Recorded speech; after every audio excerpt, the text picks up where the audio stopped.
Hi, and welcome to Herman's Hot Takes, Eyes of the Dragon, chapters 41 through 50. Here's what we got going down today, kids.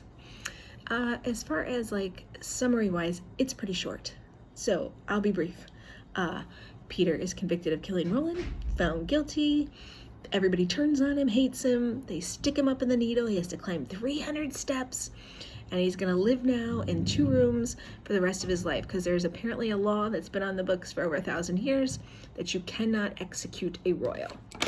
So they can imprison him for life, but they cannot kill him, even though the crowd kind of wants to kill him after he's convicted.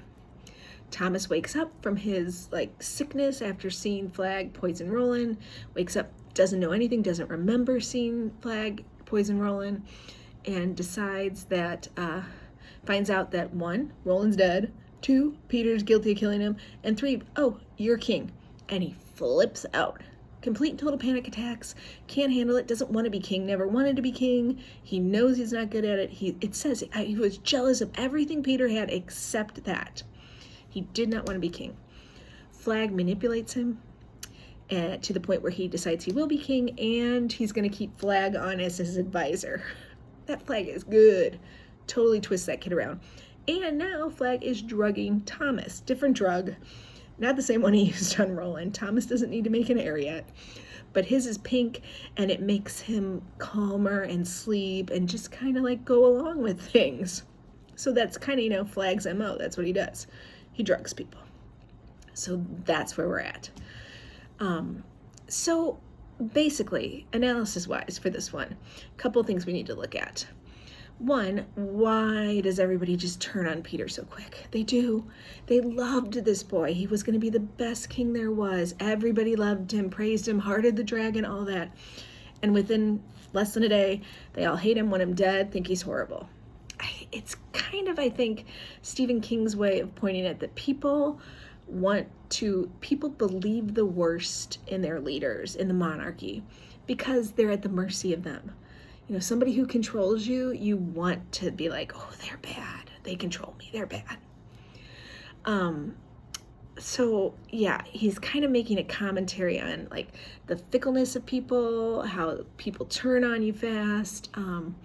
Also, he's kind of saying because that trial goes so quick that people just want to get back to normal. They want to get back to their shops, back to their thing, and be done with it. Okay, let's just believe Peter did it, and then it's done. We don't have to worry about it.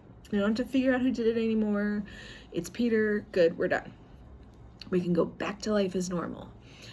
And it says, too, that Stephen King does not describe, the narrator comes in and says, I'm not going to tell you about the trial. I'm not going to describe it in detail. He says, I don't have to, because I told you a story last chapter. He really says that. I don't have to tell you about it because I told you this story. And he tells us a story about the captain's guard spitting in Peter's stew and being like, you're a dog, I'm gonna spit in your stew. He throws the stew on the ground, so we're back to the dog analogy, and says, eat it like a dog. And Peter's like, what the heck? I haven't even been found guilty. And the guard's like, well, they said you did it, so you did it. And yes, the guard feels bad later, realizes that, and Peter stands up to the guard, and he's like, I'm not taking this. But people just want to believe what they want to believe and get back to their lives. The other thing we need to talk real quick about is the fact that Peter and Thomas have basically switched roles. Peter is now hated, not the favorite son, not the favorite prince, imprisoned. Thomas is now the favorite prince. He's the king. They love him. They cheer for him when he comes out. He's the king. He's got it all. And so even though they've switched roles outside, outer roles, they have not switched roles inside. They're the same people they were before. Peter is still brave. Peter is still strong. Peter is still doing the right thing. He agrees to the trial. He didn't have to go to trial. He was the king at that point. He could have been like, no trial, I'm king. Screw all you guys. I'm just going to be the king. He doesn't do that. He does the right thing and goes to trial because he knows he's innocent. And he still wants a napkin when he eats. He says, bring me a napkin, because it's important. It is important that I have a napkin. That's a pretty big deal. And Thomas is still a coward, still a wimp, still not a nice kid for the most part.